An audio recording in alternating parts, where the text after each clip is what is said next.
Hello guys, मेरा नाम doctor Rajni Arya है। आज मैं आपको पढ़ाने जा रही हूँ सेल कि सेल क्या है हमारी बॉडी में। Cell is defined as the structural and functional unit of the living body. All living things are composed of cell. मतलब सेल को जीवित शरीर की संरचनात्मक और कार्यात्मक इकाई के रूप में परिभाषित किया गया है। सभी जीवित प्राणी सेल से बने होते हैं। A single cell is the smallest unit that has all the characteristics of life. एक सेल सबसे छोटी यूनिट होती है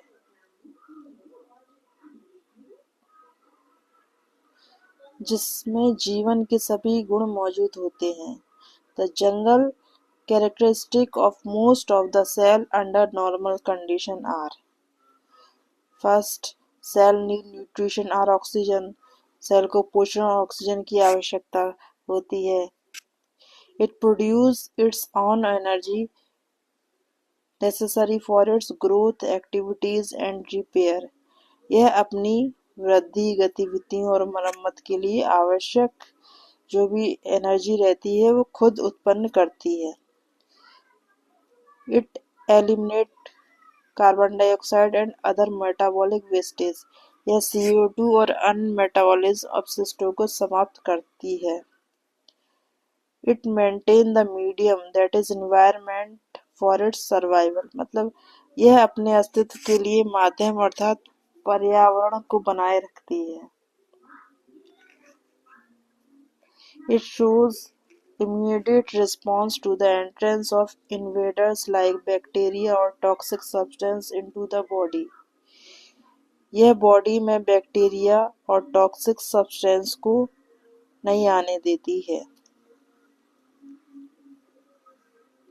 जैसे ही ये एंटर करते हैं तो ये प्रतिक्रिया दिखाती है। It reproduces by division. There are some exceptions like neurons which do not reproduce.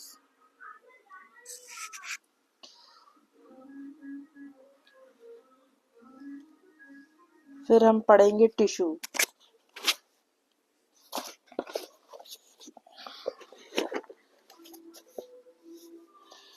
The tissue is defined as the group of cells having similar function। Tissue वह होता है मतलब टिश्यू को समान कार्य करने वाली सेल के ग्रुप के रूप में परिभाषित किया जाता है। सेल से ही मिलकर टिश्यू बनते हैं। There are many types of tissue। Tissue कई प्रकार के होते हैं। However, the entire body is formed by 4 major types of tissue which are called the primary tissue। Tissue कई प्रकार के होते हैं। हालांकि होल बॉडी 4 प्रमुख टिश्यूओं से मिलकर बनी होती है जिन्हें प्राइमरी टिश्यू कहा जाता है। The primary tissue include first है मसल्स टिश्यू जिसमें आ जाएगा skeletal muscles, smooth muscles, cardiac muscles. Second है नर्वस टिश्यू, इसमें आ जाएगा neurons, supporting sales. Third epithelial tissue, इसमें आ जाएगा squamous, columnar and cuboidal epithelial cells. Fourth is connective tissue. Connective tissue proper cartilage, bone and blood. फिर topic है organs. Organs क्या क्या होते हैं? तो सेल्स से, बहुत सारी सेल्स से मिलकर टिश्यू बनते हैं और टिश्यू से मिलकर ऑर्गन्स बनते हैं। An organs defined as the structure that is formed by 2 or more primary type of tissues। मतलब ऑर्गन को 2 या 2 से अधिक प्राइमरी टाइप के टिश्यू से बनी होती है। ऐसे ही इसको डिफाइन किया गया है। Which execute the function of organ। जो ऑर्गन के कार्यों को एग्जीक्यूट करते हैं। Some organs are composed of all the four type of primary tissue. कुछ ऑर्गन सभी ये जो चार प्रकार के प्राइमरी टिश्यू है इनसे मिलकर बने होते हैं। ये ऑर्गन इस प्रकार है। The organ two types are called tubular or hollow organ and compact or parenchymal organ। मतलब दो प्रकार के ऑर्गन होते हैं जिन्हें ट्यूबुलर और हॉलो ऑर्गन और कॉम्पैक्ट मतलब सघन और पेरेन्काइमल ऑर्गन होते हैं। The organ which have important function होते हैं जैसे कि heart, brain, liver, lungs, kidney, endocrine and etcetera.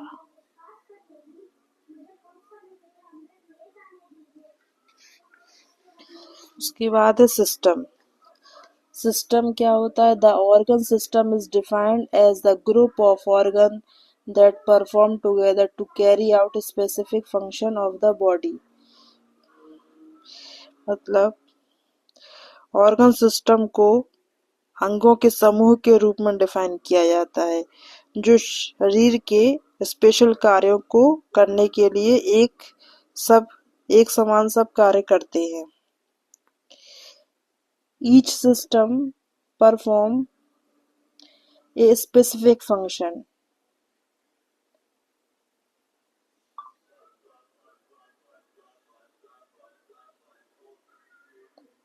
Specific function of the body. Each system perform a specific function. मतलब ईच सिस्टम एक स्पेसिफिक कार्य करता है। जैसे digestive system is concern with digestion of food particle. मतलब food particle के digestion से related होता है डाइजेस्टिव सिस्टम। फिर है excretory system, eliminate unwanted substance, जो कि अनवांटेड सब्सटेंस को बाहर निकालता है। फिर cardiovascular system is responsible for transport of substance between the organs. मतलब कार्डियोवैस्कुलर सिस्टम ऑर्गन के बीच सब्सटेंस के ट्रांसपोर्ट के लिए जिम्मेदार है। Respiratory system is concerned with the supply of oxygen and removal of carbon dioxide। मतलब रेस्पिरेटरी सिस्टम ऑक्सीजन की supply और CO2 को हटाने से रिलेटेड होता है। फिर है reproductive system is involve in the reproductive of species. मतलब रिप्रोडक्टिव सिस्टम स्पीसीज जो प्रजातियों के प्रजनन मतलब रिप्रोडक्शन में शामिल रहता है। Endocrine system is concerned with growth of the body and the regulation and maintenance of normal life। जो एंडोक्राइन सिस्टम होता है वो बॉडी की ग्रोथ और नॉर्मल लाइफ के रेगुलेशन और मेंटेनेंस से रिलेटेड होता है। वैसे ही nervous system control the locomotion and other activities including the intellectual function।